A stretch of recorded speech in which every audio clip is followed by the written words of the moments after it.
Hey everybody, I'm here with my new 69 RT SE black with blue interior automatic charger air conditioning car. And here's the gentleman that sold me this car. How long have you had this car, Victor? Over 25 years. 25 years? Yeah. How'd you get it? We originally found it. My son-in-law wanted it. Ex-son-in-law wanted it. And it was up in Big Pine, California. And we went over to look at it and went up to the door because he wouldn't walk up the door. So went up the door and knocked on the door. And I asked the guy about the Charger and the 56 Chevy, because I'm a Chevy guy, a 56 Chevy that they had there. And he says, well, they belong to my son, but he lives across on the other side of town. So like White Lane or something. So we go over there, and this guy has Chevys, 57. Yeah. So we hit it off right away. So we turn around, we start talking about the cars. And I mentioned to him that my son-in-law was interested in the Charger. Do you want to sell it? He says, well, no, not really. And I says, well, I noticed you have 57 Chevys out here. It was an Indian reservation, right? Yeah. Yeah. And the guy says, well, yeah, that's my 57, that yellow one. I says, well, it looks like it's missing some moldings. He said, it is. I says, well, how about if I trade you some Chevy moldings for the Dodge Charger? And he goes, This is a smoking deal. yeah. So I turn around, and my brother had a 57, so I wound up painting my sister-in-law's 280Z car to get his moldings. And we went to Pomona, and I searched around for the rest of the moldings. And then I brought them home, and of course, like all moldings, they had a little bit of paint on them. So I sat in the house with a piece of triple-aught steel wool and cleaned them. And this was around 1986? Way back when, yeah. Way back when. So then, I was 1 year old. So then we turned around, and I bought brand new clips to put it on with, because I wanted to make the deal as good as I could. So if he ever wanted to do another deal, he'd know where to find me, or I'd know where to find him. So we go up there, we take a trailer up. I took out the book, showed him the moldings that I bought and stuff from Dan Chuck, the clips and everything. And then I showed him that I had brand new clips for it. And I said, so we have a good trade? And he says, we got a trade. So then we bought the car back and put it here in the yard. And then the son-in-law and daughter, they went over to Germany, and were stationed over there for 4 years before they came back. He never showed any interest in the car. It had a window that was missing on the passenger side, and they're curved.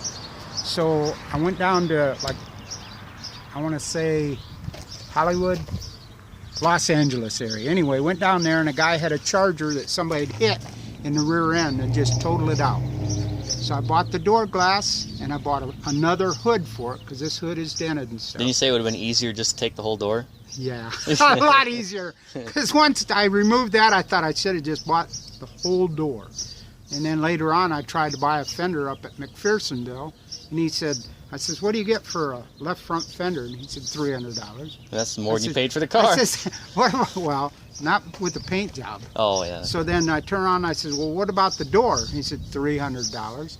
And I said, so basically it's $300 everything on the car that you can unbolt. He goes, and this was back in '86? Yeah, way back when. So $300 for a fender was a lot of money. Way back when. Yeah, that's a lot of money for a fender. But he knew what he had. He had a Charger. It wasn't an RT, but it was a Charger. So I've heard stories about that guy where he didn't need to sell anything, so he wanted big money for all this stuff. He got more in wrecking out things, crushing cars. He made over $1 million a month in crushing cars.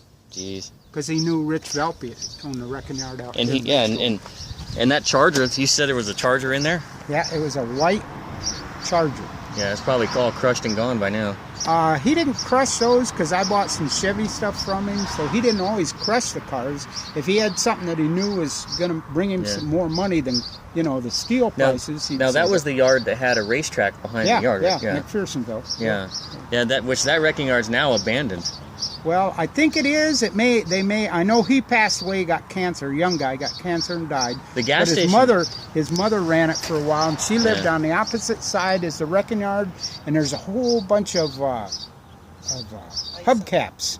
Nothing but she's the hubcap lady.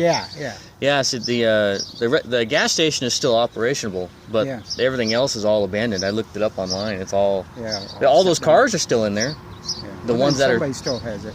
Somebody that some of the cars have gotten stolen out of there, but they're. But yeah, that's wrecking yard.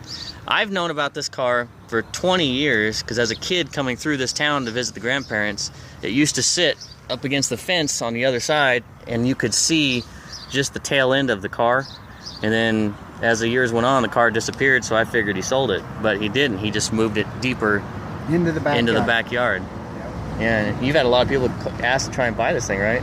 A lot of people, before I put up all that screening, Yeah. people drive by and they come up to the house, knock on the door. You want to sell that Charger? No. You want to sell one of those Chevys? No. So the plan was I'm in the process of fixing up my 55 210 Del Rey. Then the next project will be the 55 convertible.